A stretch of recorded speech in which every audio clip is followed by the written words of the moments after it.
Hello and welcome to this presentation, which looks at using black skin as heroic costume within Black Panther. Black Panther first appeared in Marvel's Fantastic Four comic in July of 1966, becoming the first mainstream comic book superhero in America of African descent, debuting before Falcon, Luke Cage, Blade, and at about the same time as the Black Panther Party for Self-Defense. Previously, Black Panther was only seen in comic books and animated formats, and his film debut was in 2016 in Captain America: Civil War. In 2018, the superhero went solo, placing the black body firmly within mainstream conversation, and social media was awash with its impact. It delivered the biggest opening week of any Marvel film at the time, and was said of there was so much conversation about it, to be fair. So Jamil Smith from Time magazine commented that for white people, everyday culture reflects not only you, but nearly infinite versions of you, he says, as executives, poets, garbage collectors, etc.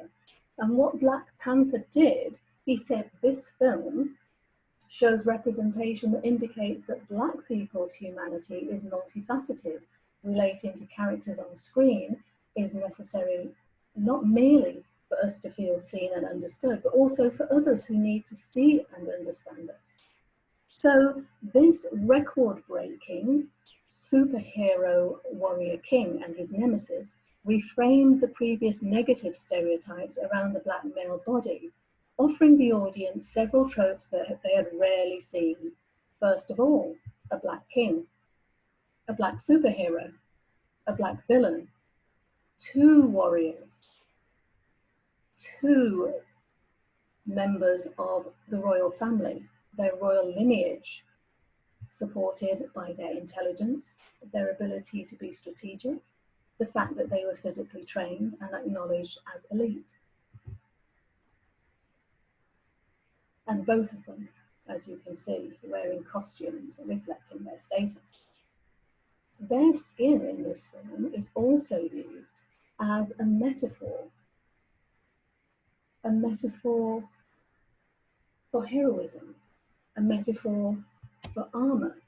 Now, this is normal for white heroes, action heroes. Black actors' torsos are usually limited to biopics and sports films. So both are tapping into the action genre staple that Tasker speaks on, using muscles and skin as cinematic articulation of masculinity. And of course, there is the other genre requirement, the skin-like Black Panther superhero costume. So the costumes production design, the film's production design and the costumes won Oscars for Ruth Carter costume and Hannah Beachler production design, and they brought to life the Afro-futuristic society of Wakanda, allowing the action film genre, which has often expressed masculinity, black masculinity, as symbolic in terms of marginality and criminality.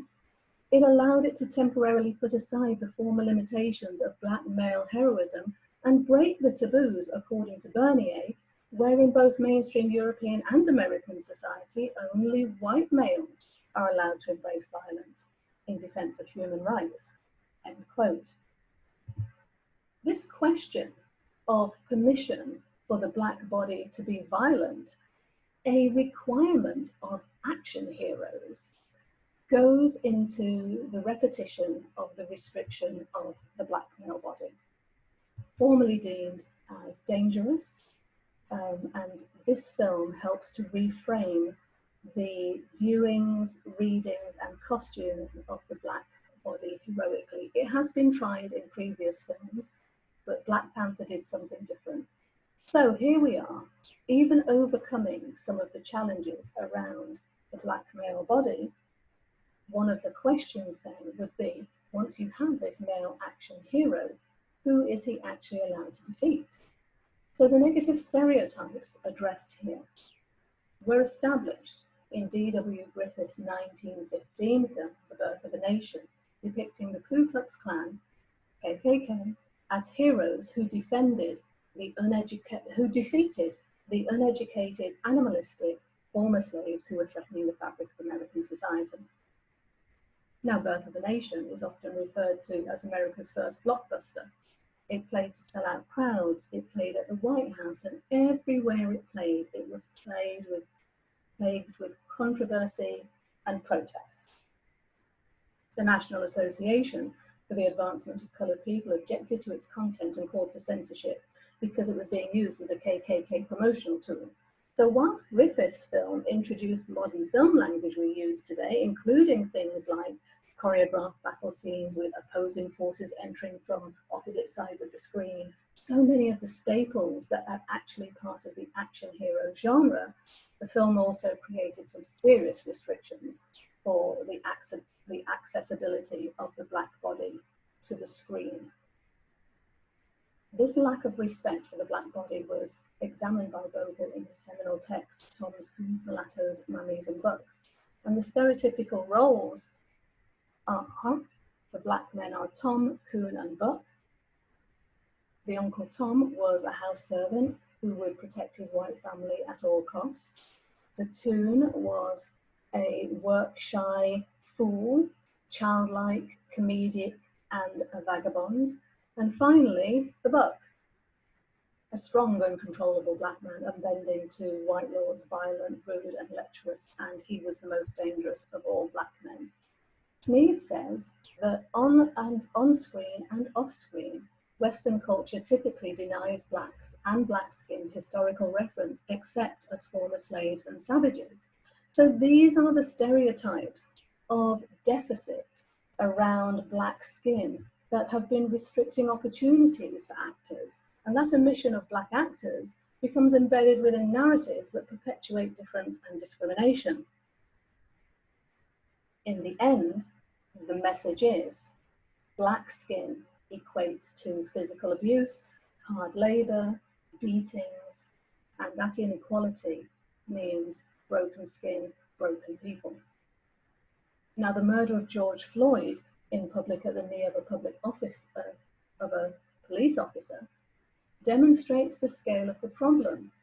It's not that Black lives matter more than any other.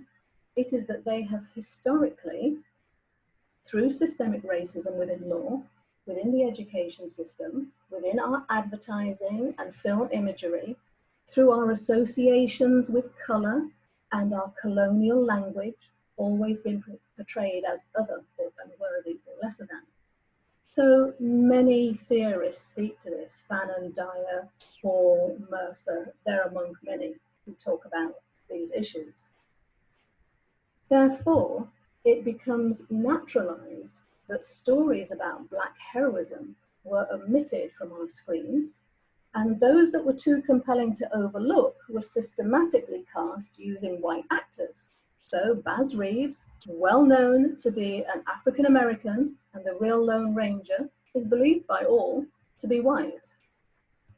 The stereotypes that Bogle examines are challenged in Black Panther, which usually doesn't happen with Black characters. So the example here is, we see Killmonger in a museum. In the scene, he clearly knows more about the exhibits than the curator herself does. And in this meeting, he then flawlessly executes theft of said antiquities.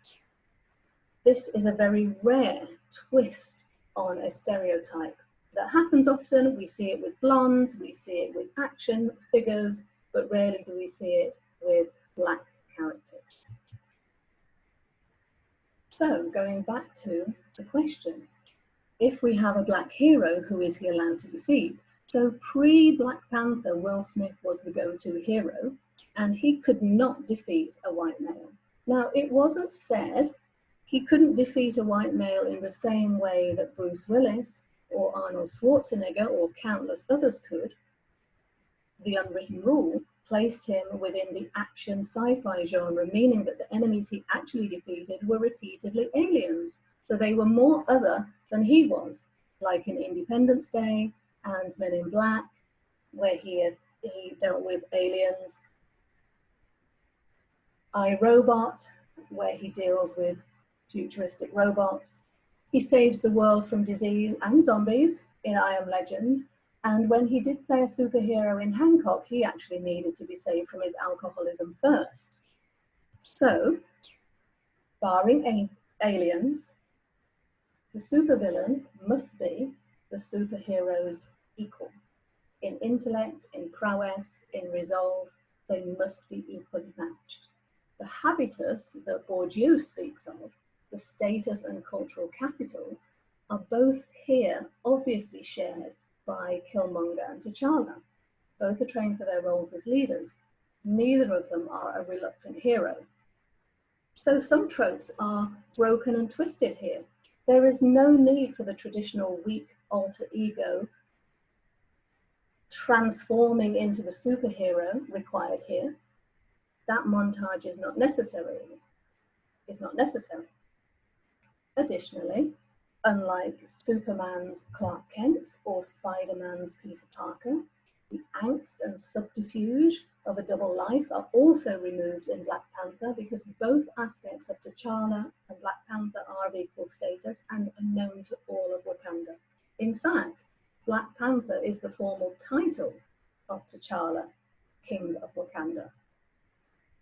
So whilst his royal upbringing has kept him sheltered from the realities of how systemic racism has touched just about every Black life across the globe, that is where Killmonger comes in, because Killmonger can champion those ideals and those needs because he's been out in the world.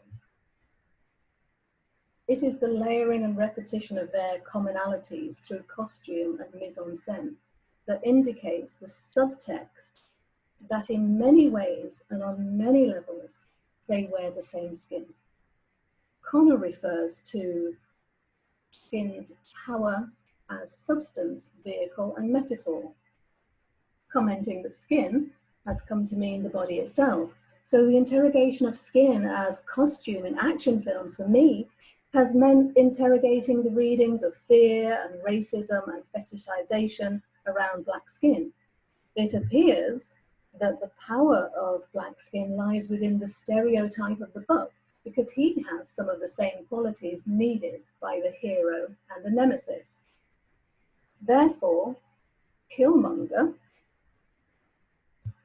needs to be unleashed and restricted all at the same time. His self-inflicted insignias of battles won, his chest and arm scarification, have an association with invincibility and can be read as a form of armor, a form of rank, and insignia that are on the skin of the dangerous Black Buck, who is here reinvented as soldier and warrior king. So whilst the film still has its challenges to Black masculinity, it does offer a range of new readings that encourage an expansion of the limited roles available to Black actors. Nama says superheroes are the embodiment of American morality and the national ethos, so Black superheroes become that much more captivating as symbolic figures. So, Will Smith's near-future apocalyptic settings and Wakanda both facilitate unique spaces where white heroism can be confronted but not threatened. Nama continues that Black superheroes signify a racial utopia where whites can accept Blacks as superhuman, intellectually and physically superior, and benevolent protectors of all humanity. Jablonski says, we are united and divided by our skin. Perhaps no other feature of the human body has more meaning. And Stutzman said, power, class, and wealth are recognized by what is worn. So this codification of skin, often viewed as a marker of worth, when juxtaposed with mise-en-scène and costume, can speak to the belonging or alienation of a Black character. So, what Black Panther does so well is it changes the dialogue around the Black skin, Black heroic skin, and using skin as costume on a Black action hero. And it helps to normalize that happening. It creates new interpretations of Black masculinities away from old tropes of nakedness, shame, subjugation, and slavery. It creates role models that begin to address and highlight that Black heroism has been severely restricted. It highlights that decolonizing costume, creating diversity, and telling really good stories has international and intercultural appeal. So the skin's performance as costume here can be linked to many things, but the focus of this, and hopefully our discussions after, is the fact that whilst the body's skin cannot be shed like a costume, the respect it commands as a vehicle for potential heroism with Black action heroes and Black superheroes requires much more thought, much more conversation, and of course, many more examples. Thank you.